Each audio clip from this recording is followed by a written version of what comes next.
Good morning to everybody. It's time for us to begin. We're continuing through the book of Romans. We're making slowly but surely progress through it. We're in chapter 11 this week. If you remember, really in chapters 9 and 10, Paul has endeavored to really address his strong desire essentially for Israel, to his fellow Jews to be saved, to come to obedience to the gospel. And he has emphasized that a couple of times. He's also emphasized that the reason that they are not currently saved is because of their unbelief. And so we've noted that several times. And so I just want to read at the end of chapter 10, the last verse, because I think it was very, very important for us to see this about God. It says, "But of Israel, he says, all day long I have held out my hands to a disobedient and contrary people." And so again, we have God holding out His arms, waiting for Israel to come back to Him. And so that's a very powerful image. And so, picking up from that idea, going on into chapter 11, verse 1, Paul says, "I ask then, has God rejected His people?" Really the question that he's asking is, has He rejected them completely? Are they without hope, is what Paul is asking. Is there no chance for them to be saved? And notice what he says. By no means. We have seen that repeatedly throughout the book of Romans. It's really the strongest way that Paul could say no. The King James Version says, God forbid. And so the idea that Israel has no hope is just appalling to Paul. And so he says, absolutely, they have not been completely rejected. He goes on, "For I myself am an Israelite, a descendant of Abraham, a member of the tribe of Benjamin." How did Paul know that Israel still could come back to God?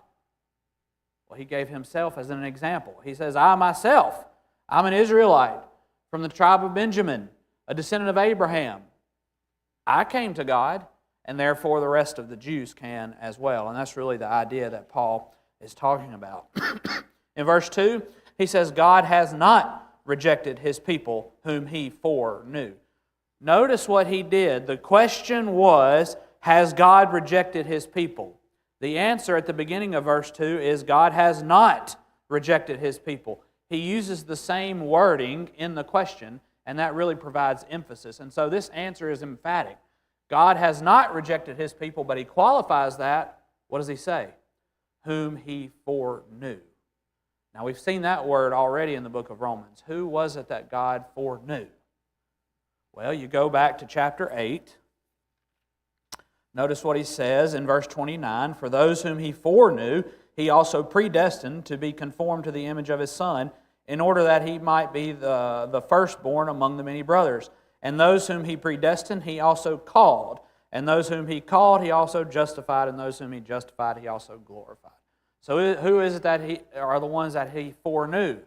Well, ultimately it's the one that He calls through the gospel. And those are the ones that answer the call in the gospel. And so those that are not going to be rejected are ones that accept the gospel and obey it. Keeping on in verse 2, "Do you not know what the Scripture says of Elijah, how he appeals to God against Israel?" So Paul is going to reach back in the history of Israel and provide us an example that God always accepts those who are faithful to Him. And he uses an example from the time of the prophet Elijah. And at this point, what Paul is doing, he's going back to around about 1 Kings chapter 18 and 19, somewhere in there, specifically chapter 19. In chapter 18, God, through the prophet Elijah, had defeated all the prophets of Baal. And so King Ahab, I think it's King Ahab, returns and tells Jezebel, his wife, what had happened. And what did Jezebel say? She sends a messenger to Elijah and says, "By tomorrow, you're mine, buddy." Basically, of course, I'm putting that in my own words. And so Elijah runs. And it is while on his fleeing that he makes this appeal that Paul is going to refer to God. And notice what he says in verse 3. "Lord, they have killed your prophets, they have demolished your altars, and I alone am left, and they seek my life." Verse 4, "But what is God's reply to him? I have kept for myself 7,000 men who have not bowed the knee to Baal." And so again, Paul is using that example from Old Testament history to show that even though Elijah may have felt like he was the only one, what did God say? No, there are still some that are faithful to me, a remnant that are faithful to me. Now there's a couple of things I want us to appreciate about this. God, even when sin is rampant in the land, like it was in the time of Elijah, God still knows who is faithful to Him. That's encouraging to me. You know, I may go through this whole world, my whole life while I'm here on this earth, and the world's elite, if you will, may never know who Drew Dulaney is. But guess what? If I'm faithful, God knows me. He knows who is faithful to Him. Now, of course, that idea of God knowing us, I'm talking about knows us intimately. We have a relationship with God, and that's the point. Even when sin is rampant, we can still have a relationship with God. And that's encouraging to me. I'm reminded of the account of the rich man and Lazarus. Isn't it interesting when the Lord is talking about that? Of course, people on the earth would know the rich man's name, wouldn't they? They would know who he is, right? But Jesus didn't use his name, did He? He's just the rich man. But then, who does He talk about? Lazarus. He knows Lazarus. Why? Because Lazarus was faithful. And so that's encouraging. Even like here, we know that God knew who the faithful were. It wasn't just Elijah, that there was still a remnant. And so he goes on in verse 5, and he says, "So too, at the present time, there is a remnant chosen by grace. But if it is by grace, it is no longer on the basis of works. Otherwise, grace would no longer be grace." And so in Paul's time, there was still a remnant that was faithful, and this remnant was chosen by grace. Now, the contrast here really seems to be they were not God's people based off of works of the law. That's really what Paul seems to be contrasting here. Rather, they were chosen by grace. Of course, it is God's grace that is extended in giving all of us the opportunity to have salvation. There is nothing that I can do to work my way to salvation. We have noted that several times appropriately throughout this book, and that's really what Paul is saying. There's nothing that any Jew or any Gentile could ever do to earn salvation from God. Rather, it is extended to them by grace. I have a couple of quotes in my notes that I want to share with you that I think kind of summarize this idea that was helpful to me, at least, and I want to share it with you. It says, "Any redemption or election by grace is a favor of God expressed to man when man obeys the conditions that God expressed for the remission of sin." In other words, just because our salvation is by grace, it does not take away the idea of us having to meet the conditions in order to receive that grace. Okay? And that's very important.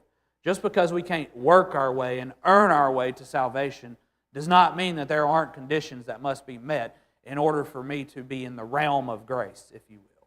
Another quote I have for you, it says, "One must be careful not to denigrate the importance of the obedience to the conditions that God and Christ have expressed for this favor or grace to be granted." And so I think that's an important thing for us to remember every time that we're talking about grace versus us not being saved by works. All right, going on, verse 7, what then? Basically what Paul's saying. What's the conclusion of all this? Israel failed to obtain what it was seeking. The elect obtained it, but the rest were hardened. What was it that Israel was seeking? Well, you go back to chapter 9, verse 31, Paul says, "But that Israel who pursued a law that would lead to righteousness." What was Israel seeking? They were seeking a right relationship with God. They were just seeking it in the wrong way. They were seeking it through the law. And so, because of that, they did not obtain righteousness. But the elect did obtain it. Again, who are the elect? Well, you go back to chapter 8, as we did just a moment ago, we learned that the elect are being justified. Well, the justified are the ones who answered the call of the gospel.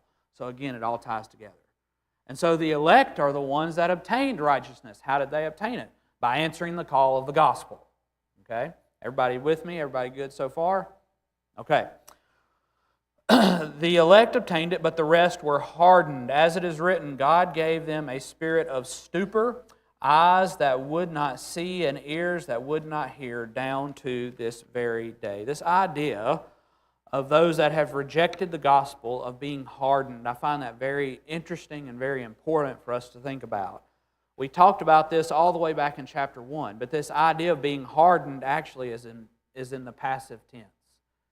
In other words, if you reject the gospel, it's almost natural for you to be hardened.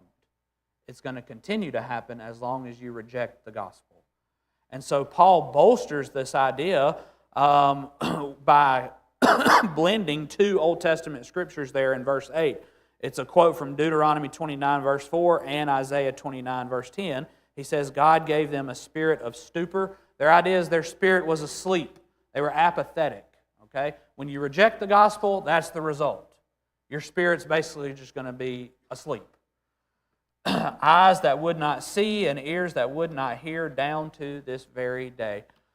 An image of this is quite striking when you go back to the book of Acts, and you see, really, you can see this throughout the whole book of Acts, but one of the most powerful examples of this to me is in Stephen's speech. Stephen was speaking to a group of Jews, and Stephen provides probably the most comprehensive speech on the history of Israel that there is in all of Scripture. And he's speaking to the Jews, and he's saying basically, you rejected this deliverer, and now ultimately you've rejected the deliverer. Well, what was their response? They kept rejecting and rejecting and rejecting, and what happened? They even rejected Stephen's speech. They were hardened. They couldn't see. They couldn't hear it. And that's what Paul is referencing here, that example. God gave them a spirit of stupor, eyes that would not see and ears that would not hear, down to this very day. Verse 9, and David says, let their table become a snare and a trap, a stumbling block, and a retribution for them. Let their eyes be darkened, that they cannot see, and bend their backs forever. In verse 9, Paul is quoting from Psalm 69, verse 22 and 23. David is essentially asking God to punish his enemies. That's what he's doing.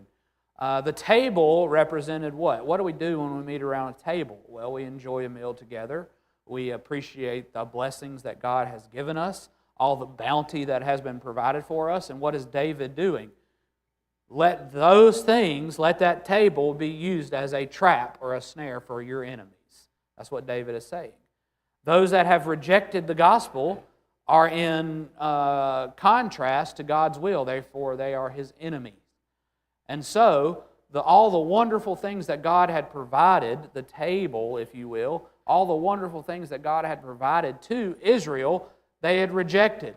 And so what was the result of that? It was going to end up being a snare and a trap for them. That's what Paul is saying. Of course, that culminated in Christ. How many times does the New Testament talk about Jesus being a stumbling block to the Jews, being a trap? And so that seems to be what Paul is referencing here. Now, I want us to notice something there in verse 10. It says, let their eyes be darkened so that they cannot see, and bend their backs forever. The idea that Paul is saying is those that reject the gospel, those that reject the Messiah, are going to be under the weight of their transgressions forever. Their backs are going to be bent from the burden of their transgressions forever. It's quite a powerful image, especially when you think of it in the context of what our very own Lord said in Matthew chapter 11. He says in verse 28, come to me, all who labor and are heavy laden, and I will give you rest. Take my yoke upon you and learn from me, for I am gentle and lowly in heart, and you will find rest for your souls. For my yoke is easy and my burden is light. You see, we have two options. We can either stay under the burden of sin and have our backs bent from that burden forever, or we can turn to Jesus, who provides us a burden that is light, if you will. And so what was the problem with the Jews? They had rejected Jesus. Therefore, they were going to stay under their own burden of sin. What was their answer? Turn to Jesus. What's our answer? Turn to Jesus. And so it's a quite powerful image, if you will, about us being able to have a light burden, but we have to turn to Jesus. All right, verse 11, so I ask, did they, that being the Jews, did they stumble in order that they might fall? Again, the idea is, have they stumbled to the point that they have no hope? Have they fallen beyond being able to be saved? That's what Paul is asking. Of course, he says, by no means. Again, God forbid. Rather, it is through their trespass salvation has come to the Gentiles so as to make Israel jealous. So Paul is going to begin discussing a little more in detail about the falling of Israel and how it is really not final, but yet God is using it. God is going to use it in order He opened the doors to the Gentiles, and that's what Paul is going to outline here. But he's also going to emphasize something else. He's going to emphasize that this fall is not final, that I am still waiting for Israel to turn to me. And that's what Paul is going to emphasize here. And so he says, their trespass, through their trespass, salvation has come to the Gentiles so as to make Israel jealous. That word for jealous, and we'll see it a couple of times, that's not jealousy in the sense that we tend to think of jealousy. Really what Paul is saying is, I want Israel to look at the Gentiles and see the benefits of them being a part of the Messianic kingdom, and I want them to want that and have a burning desire for that. That's what Paul is saying. That's the desire that God and Paul has for Israel when they look at the Gentiles, okay? And so they were to be jealous or zealous, if you will. Verse 12, now if their trespass means riches for the world, and their failure means riches for the Gentiles, how much more will their full inclusion mean? So, the Jews rejected God, therefore they were going to be cut off from being His people. What did that do for the Gentiles? It provided them an opportunity to be saved. It provided them an opportunity to be a part of God's people. We see that repeatedly throughout the book of Acts. The gospel was supposed to be given to the Jews first and then the Gentiles. We know that and we see it happen clearly throughout the book of Acts. As a matter of fact, if you were to look at Acts chapter 18, Paul explicitly says that. He says, you know what? Y'all have rejected me. I'm going to shake off the dust of my feet. The blood is on your head. I'm innocent. What am I going to do? From now on, I'm going to the Gentiles. And so Paul explicitly says that. And so that's what he's outlining here. Their trespass is not the final. It's not they're not falling away finally. God is still wanting them to come back to them. And even further, God is able to use that rejection in order to open the door to the Gentiles. That's what Paul is outlining here for us. And so their trespass means riches for the world or the Gentiles. Their failure means riches for the Gentiles. How much more will their full inclusion mean? If God was able to use the rejection of the Jews in order to reach the world, how much more could God do if the Jews would just turn back to Him? That's what Paul is saying. Well, how much good could come from that? Well, you'd have more people who understood the Scriptures, wouldn't you? You'd have more people who were raised hearing these Scriptures all the time, and now they're able to relate the truth of the Messiah in those Scriptures. You would have more preachers like Peter and Paul. And so that's how much more good could come if the Jews would come back to God. And so ultimately it would probably result in more Gentile converts because you would have more people to talk about the gospel. And so that seems to be what Paul is emphasizing here. Verse 13, now I'm speaking to you Gentiles. Inasmuch then as I am an apostle to the Gentiles, I magnify my ministry. Why are you going to magnify your ministry, Paul? Is it because you're proud of yourself or you're proud of what the Gentiles had done? No. Notice what he says. In order somehow to make my fellow Jews jealous or zealous, if you will, and thus save some of them. What was Paul trying to do? Again, he's trying to reach his fellow Jews. He wants as many of them to be saved as possible. And so what is he going to do? He's going to magnify his ministry among the Gentiles. Again, trying to create that idea of the Jews seeing what the Gentiles now have and saying, I want that. I want to be a part of that. And so that's why he's going to magnify his ministry. Verse 15, for if their rejection means the reconciliation of the world, we've already talked about that, what will their acceptance mean but life from the dead? So if they were to come back to God, it would be as if they were dead and now they are alive. And so it's a very powerful image. Verse 16, if the dough offered as first fruits is holy, so is the whole lump. And if the root is holy, so are the branches. Okay, I'm just going to tell you, this is a very confusing verse to me. I'm still not sure I understand it quite all the way. Partly because there is no really clear answer in any of the resources that I use. And so the question is, what is Paul referring to when he's talking about the first fruits and talking about the root? Does anybody have any suggestions? What would be the first fruit or the root? Most people agree that they're referencing the same thing. Anything at all? Again, I don't know for sure. I don't have necessarily the right answer.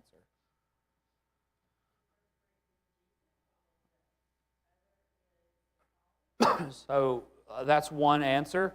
The first fruit and the root referring to Jesus. And the others would be those that are now connected to Jesus. That's one of the suggestions. Another suggestion is that the first fruit and the root refer back to God's people in general, if you will, those that have been faithful to Him, specifically probably the patriarchs. Where it all started is what some people believe.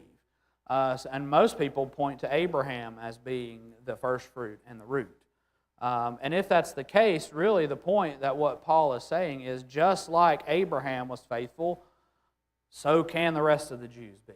That's really the point that I think Paul is trying to make here, is that the rejection, the Jewish rejection, is not final.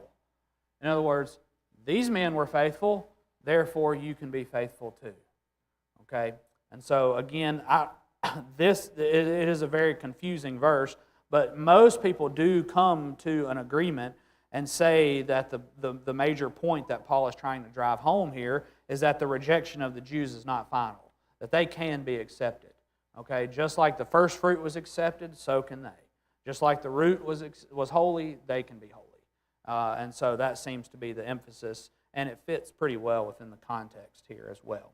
Verse 17, but if some of the branches were broken off, and you, although a wild olive shoot, were grafted in among the others, and now share in the nourishing root of the olive tree, do not be arrogant toward the branches. If you are, remember it is not you who support the root, but the root that supports you. So Paul is going to take this idea of the root and develop it a little further, the branches and the root. So he goes on and he says, but if some of the branches were broken off, what are those branches that were broken off? The Jews that had rejected the Messiah. At one point, they were a part of the root. They were a part of the cultivated olive tree, is what he's going to refer to here in just a moment. At one point, under the Old Testament system, they were a part of God's people. But then, when the Messiah came, they rejected Jesus. What happened? They were cut off. Why? Because now they're no longer part, in rejection of the Messiah, you can't be a part of God's root, if you will. And so, he says that they were cut off. And then he goes on, and you, although a wild olive shoot. Who's he talking about? Remember, who did he start talking to in verse 13? The Gentiles. The Gentiles are the wild olive shoot. They were grafted in. It's the same thing that he's been saying this whole time in this chapter. When the Jews rejected the gospel, it provided an opportunity for you Gentiles to be a part of God's kingdom. That's what he's saying. And so they were grafted into the root as a wild olive shoot. And now they share in the nourishing root of the olive tree, the cultivated olive tree. Israel was God's chosen people. They were His cultivated olive tree. He took care of them. He nourished them, all those wonderful things. Now the door had been opened to the Gentiles to be grafted in, to be a part of that cultivated olive tree, if you will. Now some people have a problem with this imagery that Paul uses here. They say, see, he didn't know anything about plants. It's really contrary to nature to take a wild olive tree, a branch from that wild olive tree, and graft it into one that's cultivated. that is contrary to nature. Miss Valerie could probably tell you a whole lot more about that than I could, but I'm just taking it for what I've read. It's contrary to nature. That was not the normal way. Most of the time they would take a olive tree from a cultivated, a branch from a cultivated olive tree and graft it into a wild one, most naturally.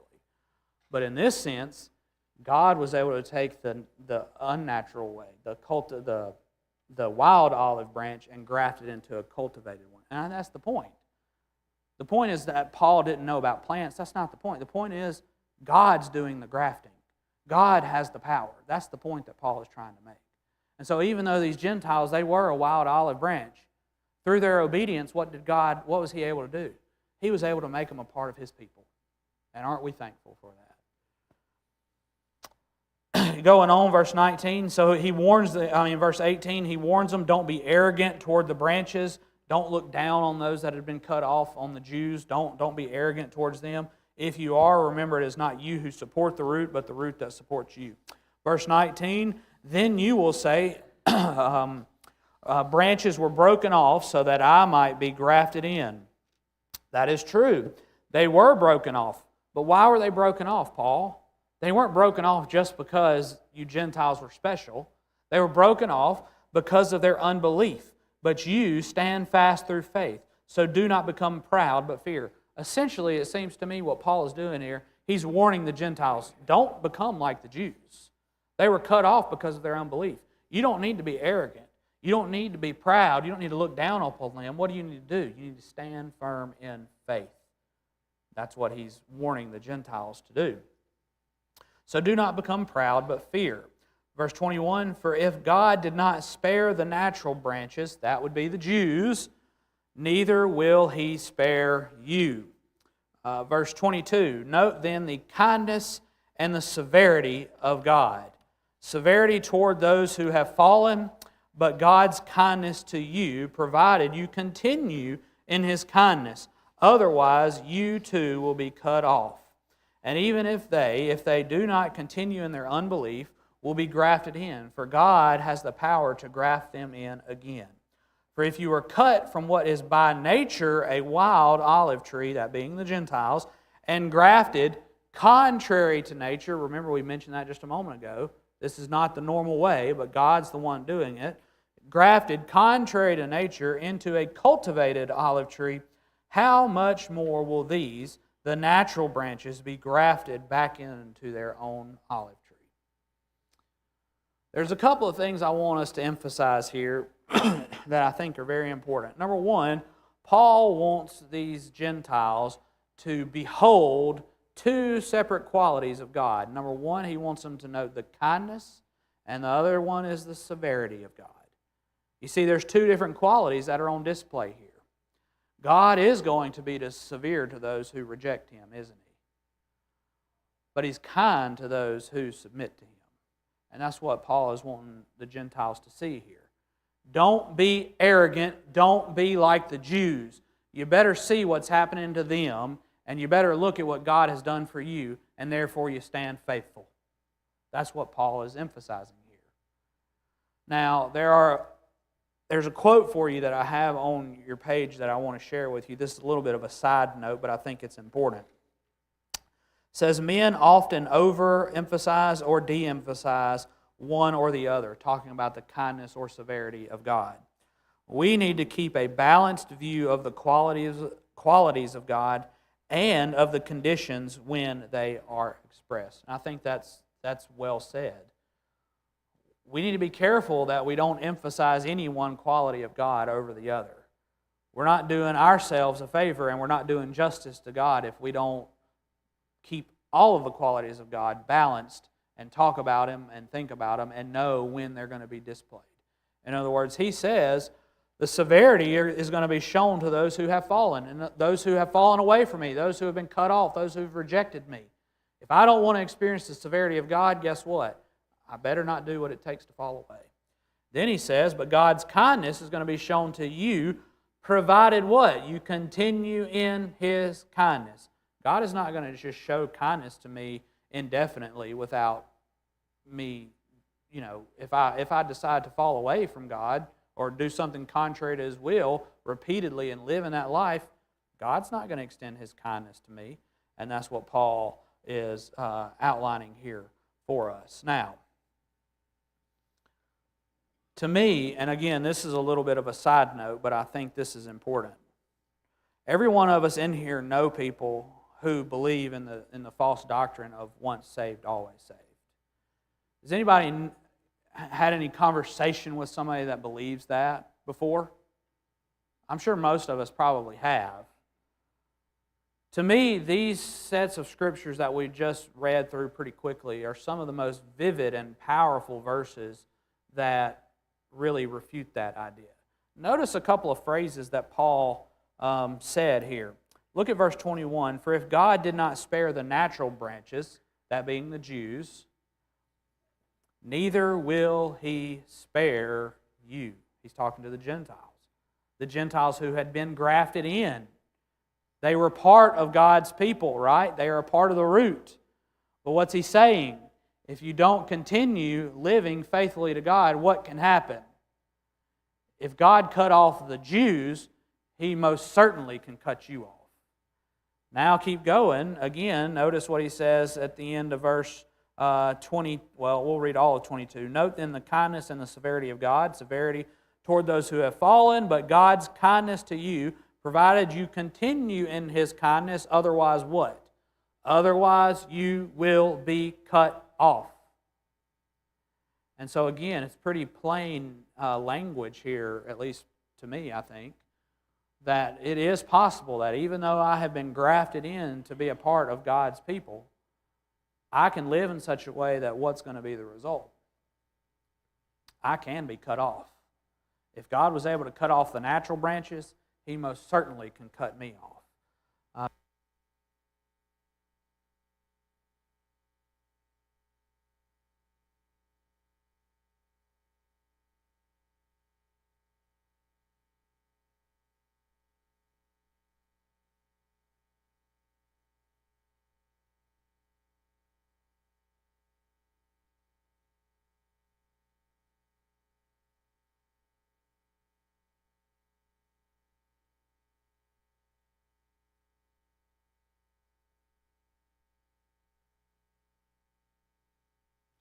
All right. We're back. Cool. All right. So Paul, I just wanted to mention, Paul paints us a pretty good image of the possibility of being able to be cut off, which would refute the doctrine that is believed by so many people that we know in this world that believe that just because you're saved eternally. Well, that's not fitting within Scripture. All right, verse 25. Lest you be wise in your own sight, I do not want you to be unaware of this mystery, brothers.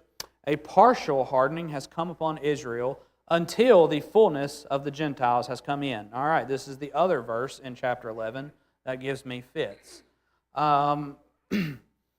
First off, he did not want them to be unaware of this mystery. What's the mystery?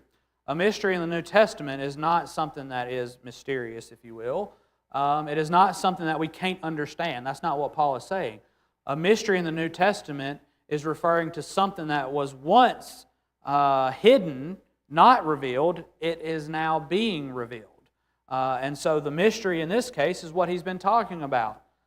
That the rejection of the Jews was going to result in an opportunity for the Gentiles to be saved, but that God wanted the Jews to see what the Gentiles now had and become zealous and now turn back to God. That's ultimately what the mystery that Paul is referring to here. And he didn't want them to be ignorant of it so that they wouldn't become arrogant or wise in their own sight again. And then he goes on and he says, a partial hardening has come upon Israel. What's he talking about there?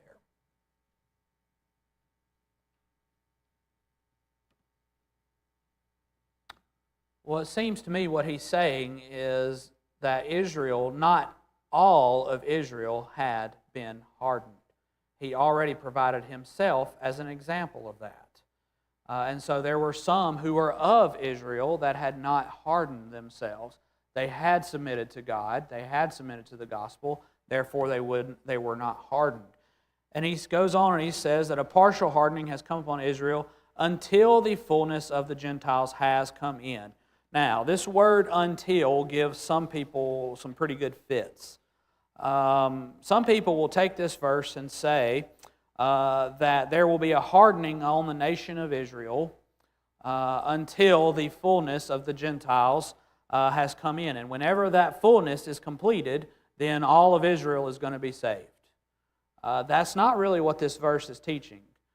Part of the reason that people believe that is they misapply one of the meanings of the word until.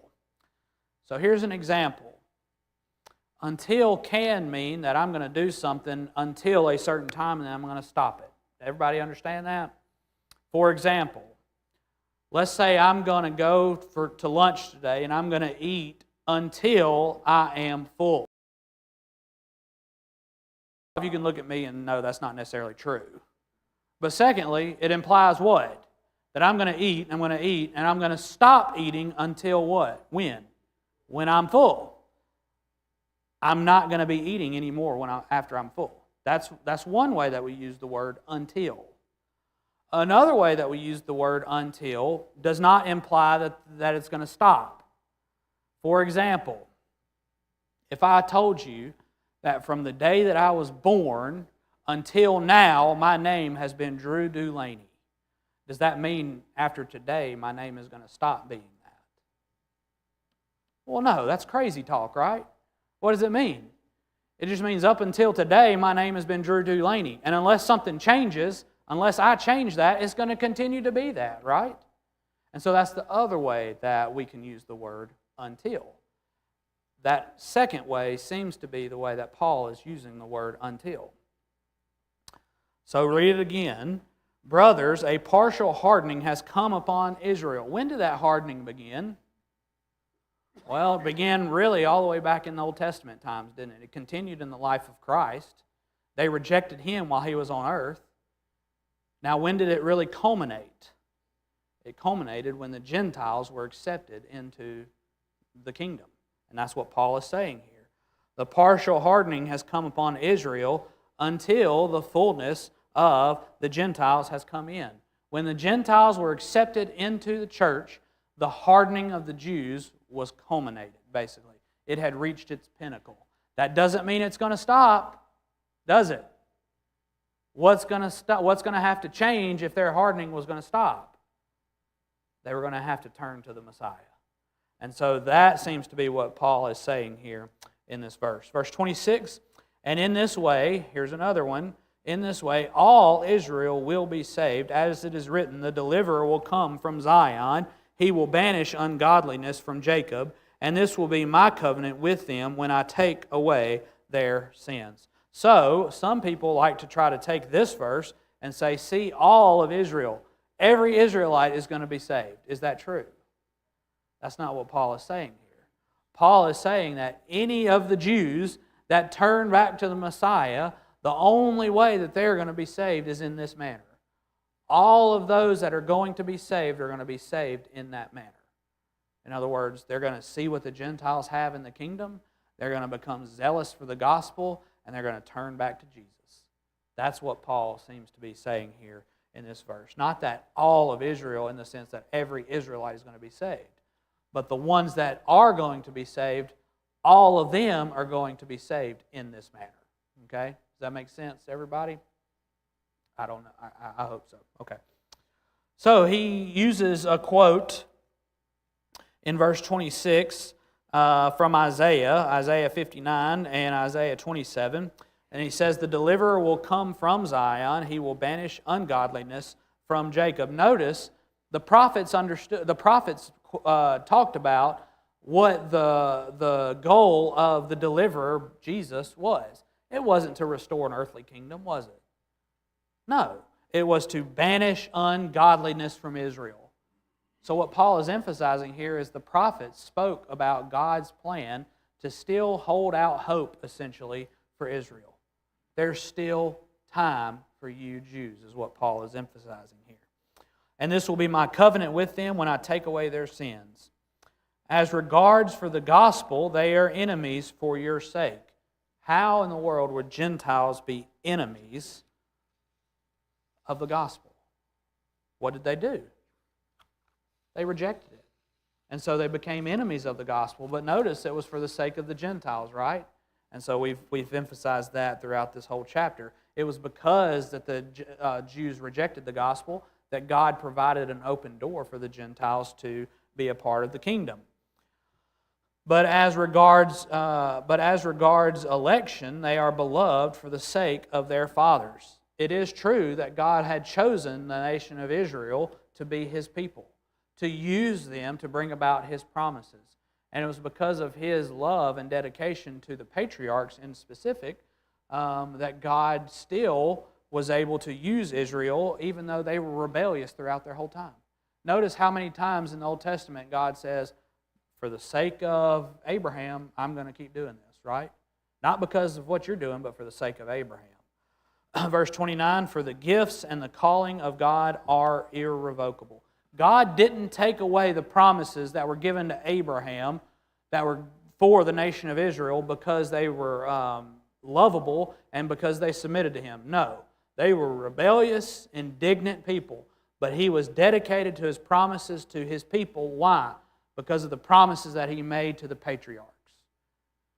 Now the same goes for the time now. God still has an open door for Israel, and He is desiring that they turn back to Him. He's not going to repent. He's not going to change His mind. If they just submit to Him, He will save them. That's what Paul is saying here. Verse 30, for just as you, being Gentiles, were at one time disobedient to God, but now have received mercy because of their disobedience. It's the same thing that we've emphasized throughout this whole chapter. So they too have now been disobedient in order that by the mercy shown to you, they also may now receive mercy. Again, Paul is really just kind of summarizing what he's been trying to say throughout this whole chapter. They were at one time disobedient. You were at one time disobedient. But because of the disobedience of Israel, I was able to show mercy to you. And now I want Israel to see the mercy that I've extended to you so that they could receive mercy too. What Paul is saying is, all have been disobedient. Every single person that's ever been has been disobedient. But God is willing to show His mercy to everyone who is obedient. And that's what he says in the next verse. For God has consigned all to disobedience that He may have mercy on all. All of us, Jew, Gentile alike, every person that's ever lived, has at one time been imprisoned due to disobedience. We have been put in the prison of sin. But God opened up that door and shined in the light of His mercy on all who are willing to accept His plan and be obedient to it. And that's what Paul is saying there. So once Paul thinks about and discusses God's plan to save the Jews and really the Gentiles, he really culminates in this chapter and ends it with a shout of praise, if you will. Notice what he says in verse 33. Oh, the depth of the riches and the wisdom and knowledge of God! How unsearchable are His judgments and how inscrutable His ways! How much resources does God have to do what He needs to do? Well, the depth of His riches, it's unsearchable. There's an endless supply of resources at God's fingertips that He can use to accomplish His will. And what about His wisdom and knowledge? Are there things that God is able to understand that we're not able to understand? Absolutely. For example, God being able to use the rejection of the Jews in order to bring in the Gentiles into the kingdom. No human can really comprehend that, right? And that's what Paul is saying there. Verse 34, for who has known the mind of the Lord, or who has been His counselor? No one of us is ever going to really be able to know the mind of God except for what He has revealed in His Word. And we're certainly not going to be able to provide counsel for Him. God's wisdom and knowledge are at such a depth that none of us are going to be able to offer any counsel to God. Of course, we know that. Verse 35, or who has given a gift to Him that He might be repaid? There is nothing that I have that I can give to God that would make Him need to repay me for something. Verse 36, for from Him, God is the source, and through Him, God is the medium, and to Him, God is the goal, are all things. To Him be the glory forever. Amen. And so Paul really, in chapter 11, at the end of chapter 11, really, that is the final part of the argumentative section of this book of Romans. And so starting next week in chapter 12, he's really going to start with more of his application section to his readers. And so next week we will pick up, Lord willing, in chapter 12. Thank you so much.